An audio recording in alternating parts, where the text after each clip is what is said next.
cover in a short period of time, as always. Never seems like we have enough time. But tonight, I'm actually going to make it pretty quick tonight. First of all, welcome. I hope you got your Tavern mug or some other coffee mug. And definitely, I hope you have it full of Patriot Brew, whether you like the dark roast, which is, of course, all about the Second Amendment, the right of the people to keep and bear bold flavors of coffee shall not be infringed, and a whole lot more. Or you like the light or medium roast. Anyway, clank mugs. And welcome to the Tavern. Okay, so if you're a first-time guest of the Tavern, maybe you haven't been in here with us before, this is all about having the revolutionary strategies and tactics discussions about how to save freedom, how to get out of these tough times back into good times as quick as possible. We talk a lot about the fact that tough times make tough men lead to good times lead to soft men take you back into tough times. And we're literally in that part of the cycle where we've had it so good for so long, we've gotten soft, and now we've been in some, not like super tough times. Like we've had some really bad things happen, and we've had signs of potentially falling off the cliff into a generation of tough times, but we haven't gone there yet. But my prayer is that we've experienced enough pain in a little bit of the tough times that it's shaken enough of us out of our slumber to say, you know what, freedom's not free, and it does take work. And Thomas Paine was right. What we obtain too cheaply, we esteem too lightly. And so now maybe we're starting to realize there's a price to freedom, and that's our lives, our fortunes, our sacred honor, or as we like to talk about for rebuilding liberty, 222. 2 hours a week of your time, that's your life, 2% of your fortune, giving to candidates, causes like Patriot Academy, but also others. And then 2 times a week, putting your reputation on the line, your sacred honor, posting, sharing posts, standing up and speaking truth, going to testify at a school board, whatever it might be.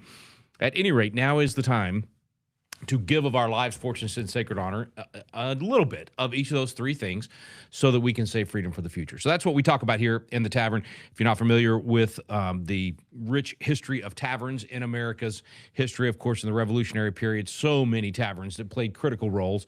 It was just a place you gathered, not a bar. It's a restaurant. It's a Christiana Campbell's Tavern in Colonial Williamsburg, where George Washington visited over 80 times. It's the Fraunces Tavern, where Washington said goodbye to his troops in a tearful farewell. It's the Golden Fleece Tavern, where the Constitution was first ratified in the first state there in Delaware. As I talk more and more about these taverns, people tell me about additional taverns, and one of my favorite guys on the planet, Bob Gygax, he's an instructor here at Patriot Academy with an incredible family. He was telling me about the Ton Tavern, that's where the birthplace of the Marine Corps. So there's just a ton of these. See what I did there? There's a ton of these taverns. That's pretty good. I didn't even mean to do that. That's like dad jokes just naturally coming out. You know what I mean? You just can't help it. I actually was joking with Bob when he told me about it that it would be really ton to talk about the Ton Tavern. Anyway, I'll stop. It's getting bad. My point is this. It's important for us to gather like this, whether it's here online, being able to be in the virtual tavern. My set is actually a tavern. We're going to build a real tavern on the Patriot Academy campus, a restaurant where you can come and have these conversations and eat some shepherd's pie or some of the other 1776 type food. But the point is that we do this so that we can, in fact, have the tough conversations. We're never going to be afraid here in the tavern to talk about things like Islam is radical. Not just radical Islam is a problem, but Islam in and of itself is radical. And it's not a religion. It's a political ideology. It's dangerous. It definitely subverts the public good, to use the Supreme Court's language. And we're not okay with marrying and having sex with 9-year-olds. We're not okay with honor killings. We're not okay with forcing women to be subservient and second-class citizens, or even not even citizens at all. We're not okay with any of that, and we don't want it in America. So take it somewhere else. Go to some of your other countries that have dominant Islamic regimes, where there is no freedom, and people of other religions have no freedom. Don't tell me that you're exercising your freedom of religion and hide behind the First Amendment in order to destroy the First Amendment. We're not going to fall for it anymore. We've been foolish to invite this into our country. and now we've got a real battle ahead. Well, we're going to talk about that stuff in the tavern. We have no problem calling it what it is. We're going to talk about these tough subjects. I'm going to call out the president whenever he's not right on a subject, at least right from my perspective, based on the principles of the founding fathers, and I get it wrong too. And I need you to call me out when I get it wrong.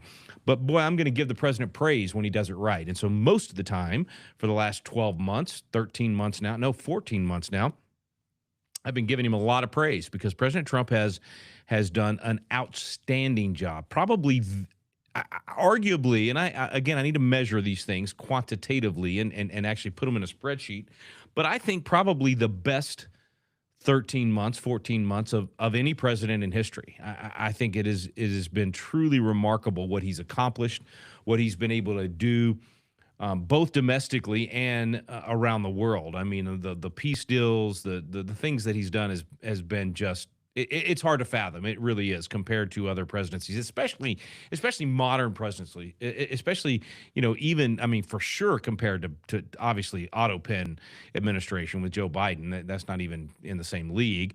But Barack Obama, I mean, you could argue that as far as a president enacting what they said they would do, he definitely moved the Overton window far left and radically transformed the nation, just like he said he would. So you could argue he was successful as a president, very detrimental to the country, nearly destroyed it.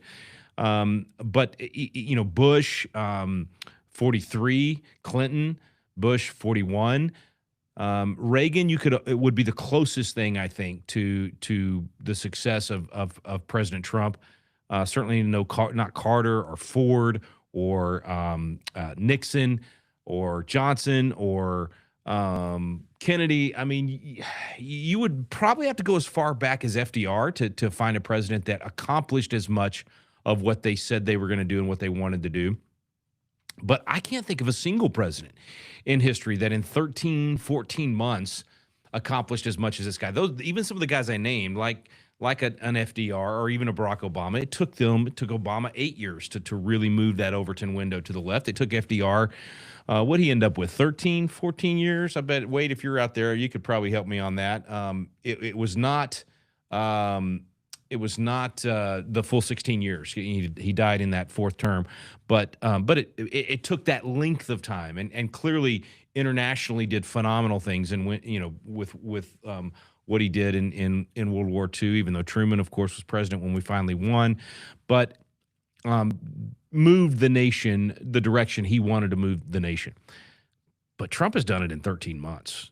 And you could argue he's building on his first 4-year term, but I'm telling you, this is a different man. This is almost like having two different – he really does deserve to be 45 and 47 because it's like two different presidencies, especially in terms of the team that he's put in place and what they've accomplished. I mean, you pick any one of these members of the administration, Marco Rubio, Pete Hegseth, J.D. Vance. I mean, you go down the list. These are people that have done an incredible job in these 13 months. So anyway, all that to say, we are going to call the president out when he does things we disagree with, but we're also going to give praise where it is due. And I think the Iran situation deserves praise. I know some of my conservative friends differ with me on that.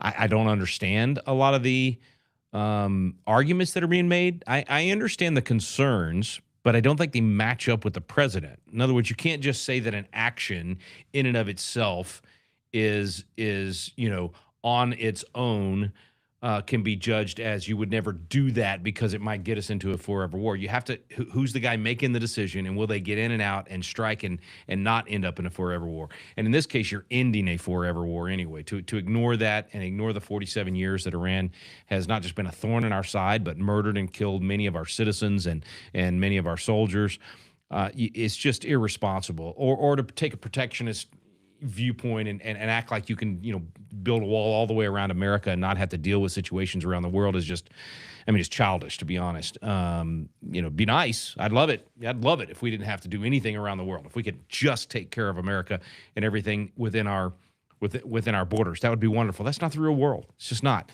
It's not the world we live in, for sure. Certainly George Washington warned against too much in terms of foreign entanglements. That was a different world back then. But even in his case, still had to deal with other nations and had to deal with, conflicts around the world. So I think the hand the president was dealt was horrible, and he has played it masterfully. Think about it. Both of those things can be true. You can be he was dealt a horrible hand, and yet somehow, some way, has come out on top in so many different areas. So let me just throw out a few things at you, as I said in the headline of what we were going to talk about tonight, and then we'll open it up to questions. I think the opportunities right now are better than any in my lifetime to take back ground, to literally rebuild America and potentially set it up for another 250 years of greatness. Obviously, as a Christian, I hope Jesus comes back tomorrow and none of this matters, right? But and actually it does matter, because we're going to answer in heaven for what we do with the things that we're doing. But you know what I mean when I say doesn't matter. In other words, we don't have to continue to fight the fight here on earth because we're in heaven. But we don't know when that's going to be. No man knows the day. And even though we're closer than we've ever been, obviously, it may be another 2,000 years. We don't know. And so we have to build, we have to be responsible, we have to be good stewards of what he's given us. We have to be not lazy, certainly, and certainly not irresponsible, and not foolish with what we've been given. We do the best we can with what we got where we are, but we pay attention, we get engaged, and we plan for the future. And so here we have this tremendous opportunity to say, okay, should the Lord tarry, would we like for America to be on top for another 250 years? Would we love for America to be prosperous and free? We would like our grandchildren to grow up in a place where they can worship as they choose and choose their career and raise their families and all of those things that we think of when we think of freedom and liberty in America. And I would hope the answer is yes. I don't think you'd be watching the Tavern if it was no. So how do we do that? Well, we've got to take advantage of this incredible window of the 250th to rebuild liberty on our watch. And while everybody's paying attention to it and the president's talking about it, it's a tremendous opportunity. I actually had lunch with a good friend of mine here in Fredericksburg, Vern Mangles, today, and he gave me this incredible, I think that's a flask, right? I don't have any good Patriot brew of a different kind in my flask, but I have it here as an ornament because it's, look at that, 1776 to 2026, We the People, 250th anniversary, e pluribus unum, out of many one, not out of one many. In other words, don't divide us into all these categories, but instead, wherever we come from, we come together as one, as Americans. That's why when you move to America, you assimilate and you become a part of this great nation. Anyway, the 250th is full of tremendous opportunities, and the fact that it's lining up with President Trump and the boldness he has is incredible. I just want to tell you about my week. I went. Kara and I do not like going to D.C. Can I just tell you that right now? We are not D.C. creatures. We've maybe when I was 19 or 20, the first few times I went out there as part of some youth programs, I was a little bit enamored with the whole, politics thing and government and the monuments and the Capitol and all that kind of stuff, but have not been for decades. Okay, even when I was a state rep and Kara and I would get invited to all this stuff. We would we didn't even go sometimes. I think we went to how many inaugurations we only went to one presidential inauguration and one governor's inauguration, when we could have gone to all of them. And we're just not built for that stuff. It's just not our thing.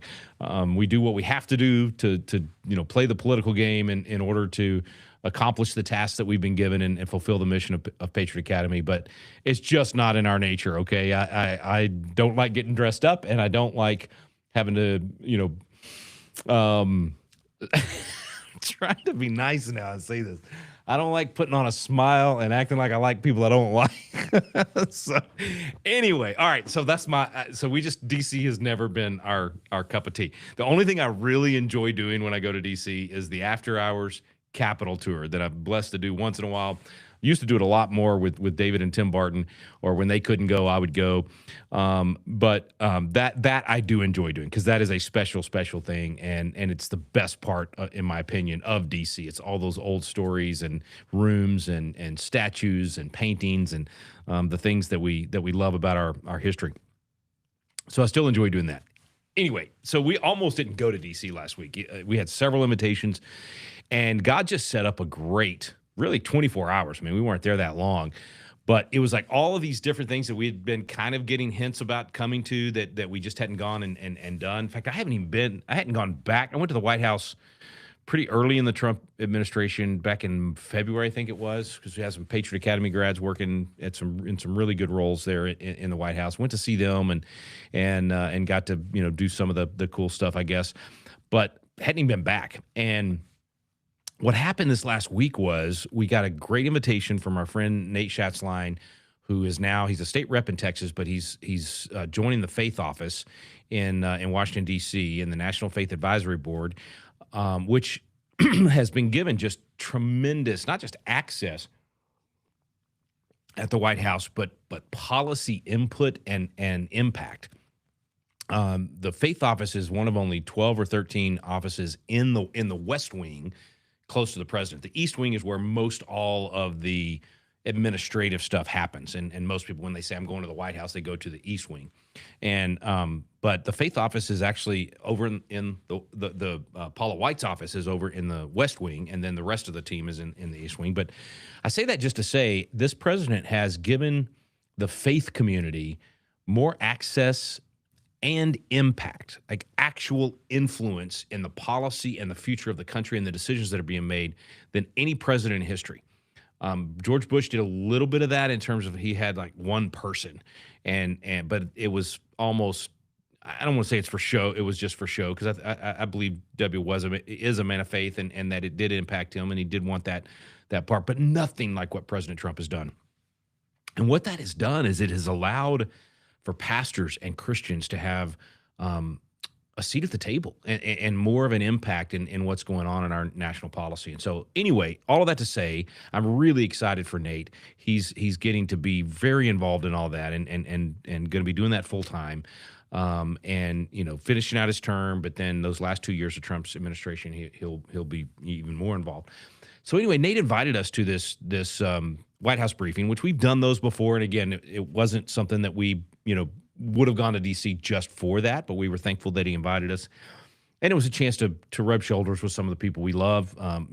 John Lovell, I'm a big fan of John's. This show, The Tavern, was created because John asked me to do it for his network, Warrior Poet Society, and that's where we initially were. And I think they still air it, actually. And I know he still got all the old episodes and Chasing American Legends on there.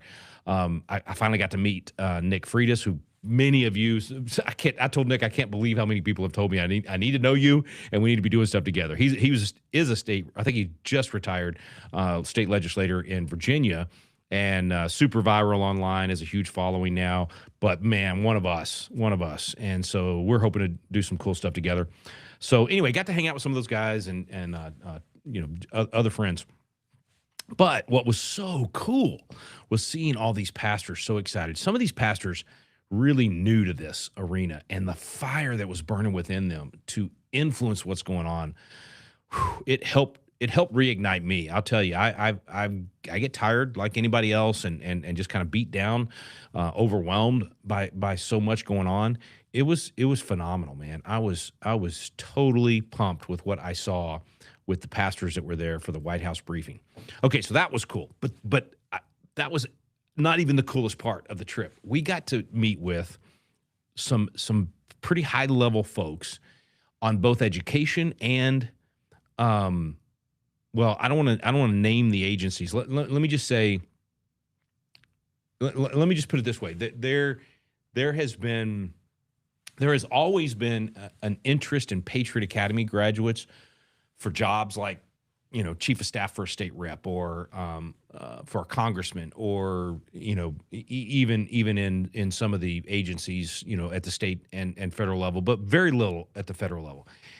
And how do I say this? So there are federal agencies that are constitutional, and most of them are not constitutional. So if you've ever heard me speak about the 17 enumerated powers in the Constitution and what should be allowed at the federal level and what shouldn't, I talk about a lot of the agencies that should be abolished. They're absolutely unconstitutional. But there are some that are absolutely constitutional and absolutely essential to the system of federalism that we have, and our federal government, our national government, being able to operate effectively. Most of those agencies have been taken by the left for years, for decades. And even when we had a Republican president, they did almost nothing to clean house and to replace the leftist within those agencies, the swamp, literally the swamp creatures. The whole thing about draining the swamp is supposed to be that we would drain the swamp. You get rid of the bad actors and you replace them with good people and turn your government around, or you totally abolish the agency that shouldn't have existed in the first place. two things happened last week in these meetings, and they were big epiphanies for me. Number one, there's real work being done to clean up these agencies, to get rid of the bad actors and to replace them with good people. I was genuinely shocked at what I saw and learned. That was super encouraging. And one of the coolest things was the fact that it was Patriot Academy graduates doing it. That was very cool. Okay. The second thing was they want us to create a pipeline to feed more people into these positions. And, we've been talking for about a year here at Patriot Academy about doing something we've nicknamed the Daniel Project, where we would flood the state. We'd mostly been thinking state agencies and bureaucracies and county and that sort of thing, where you teach people through Patriot Academy what the proper role of government is, good principles, good leadership skills, good management skills, how to go be effective as a county commissioner or a city manager, not just a city mayor or city councilman, but a city manager that's actually running those things. And so we've been talking about how to do that. It's kind of happened a little bit over the years, just because, again, people often reach out to us and are looking for some of our graduates to go work for them. But to specifically encourage them to go into the bureaucracies, to flood that zone and get good people in there. And now to be invited to do that, being asked to raise up these people and then push them towards these areas that I would have never recommended our graduates going into. I'm telling you, that is one of the coolest things. That I am so glad the Lord got, convinced Kara and me to go. Again, we were only there. I think we flew in Tuesday night. We were supposed to get to DC late Tuesday night. We had to leave. We had Turning Point Prep Academy here this last week, which was really cool. We got to host there. It's their version of our Patriot Institute, what we call scholars. I don't even know what they call their students. I think just students. But anyway, they all came down and stayed at the campus and did the whole week with us. They did the legislative simulation. You might have seen this in the emails if you're on our email list. And then they finished out with the gun course, did the constitutional defense course on Thursday and Friday. But anyway, I hated leaving them, but I got 2 days with them, which was great. But then we had to leave to fly to DC for these special meetings. It was just, we had to do a cost benefit analysis. It was like divide and conquer. We have a great staff here. I got them kicked off for 2 days of doing it and then handing them off to the staff, and they did fantastic. But we were flying to DC, going through Chicago, which I hate doing, and thankfully we didn't check bags, which normally we do because I carry my gun everywhere, but I can't carry it in DC. So I said, we're just gonna go without bags because you never know what's gonna happen in Chicago. Well, we got stuck because they diverted from Chicago. Chicago Airport was shut down, and they diverted us to Minneapolis, and we got stuck in Minneapolis for the night. Last place on earth I wanted to be. But anyway, so we ended up in Minneapolis Tuesday night, had to get up super, super, super early Wednesday and fly in, do the White House meeting and dinner and all that stuff, and then did these other meetings on Thursday. And then I went up to Boise for Flashpoint, which was fantastic. That was one of the best live Flashpoint events I've ever been a part of. We had so much fun. And if you didn't watch Friday night Flashpoint, go back and watch it on Rumble. But great time. In fact, Nate Chatzline was with us, and it was just good. John Amachuku, Mark Meckler, Jurgen Mathiasen from Awaken Church, which is who hosted us in Boise, which, by the way, they've already got 3 campuses up there. Let's go, Awaken. Nice job, Colin, if you're watching. I think they got 5 campuses in San Diego, and we're going to be going back. We're going to be going to San Diego for a Flashpoint here in just a couple of weeks at Awaken Church. So that's going to be good. Anyway, that was my week. So it's one of those. It was a high. I mean, it was just really, really good stuff. So now back to the grind. Right now, let's get back to the hard work. I got to go raise money. I got to go do the things it takes to make this mission effective and to get the things done that we're working on. So anyway, that was my week, man. And I just want to tell you that there are doors opening to rebuild Liberty that you just can't even imagine. I wish I could share all the details. It is so hopeful, and I am so excited about what we are getting to do right now. It's a true blessing. But I want to drive it. Let's close with this, and then I'll open it up to your questions. If I can get my chat open here. The thing is, you have the same opportunities locally.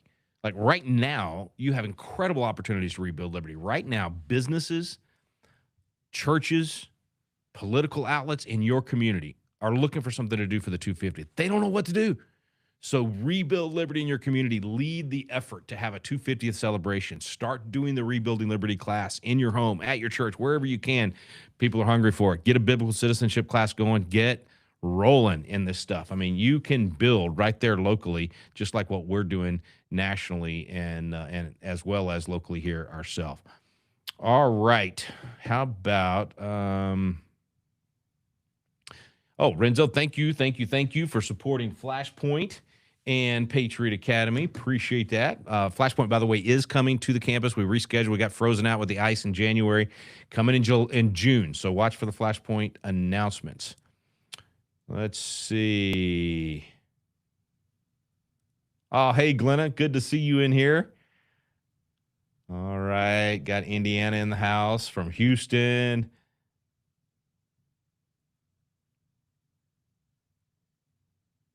Southern California. Excellent. Yep, that's so true. Yep, President Trump trusted in that first term, and man, yeah, instead of him getting handicapped this time, he handicapped them. That's good. Ah, good points. The Drennans, Terry, hey, good to see y'all, man. Tell Han Solo hello from Luke Skywalker. I can't believe y'all are on tonight. Bless y'all, man. I got to get up to Little Rock soon. Thank you for taking the class in Washington, man. We've had some big classes up there. I'm telling you. In fact, one of the pastors, the pastor that was the main host of this pastor's briefing with Nate Schatzline and the group is Josh McPherson from there in Washington. I was so impressed with him, man. He's on fire right now. So cool. Montana. By the way, we're coming to Montana in April. We're going to Missoula, to Kalispell, and one other stop I can't remember. So be watching for our emails. Would love to come see you. Yeah, crazy windy here as well. All right, guys. I think Nick, the history on the faith office, you know, I may get this wrong. I don't think there's ever been a faith office like this.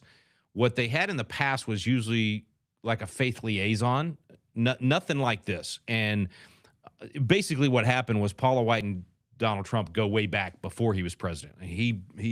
They became friends like in 2005 or something like that. I mean, a long, long time ago. And so the relationship and the trust was already there.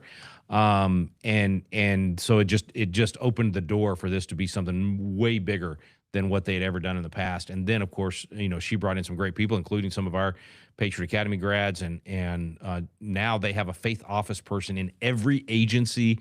It's almost like its own quick network. A part of some of the stories she was telling Wednesday were just, you know, I mean, literally like a missionary gets kidnapped. They have the connections to quickly move from department to department, agency to agency to get stuff done or whatever the situation might be.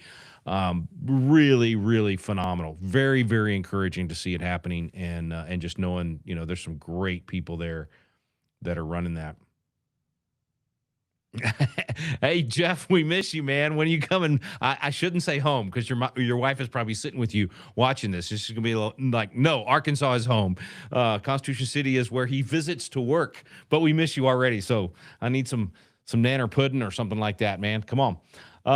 Okay. Well, hey, everybody, I am going to sign off and hope that you have a fantastic rest of your evening. Thank you for joining me in the tavern. Make sure you get you a good mug and some good Patriot brew for next week. I'll see you next Monday night at 6 o'clock right here in the tavern. Get out there and rebuild some liberty. We're doing it all over the country, including Washington, D.C. I'm telling you, I'm still in a little bit of shock at the good news from what we learned while we were there. Anyway, have a fantastic week. God bless.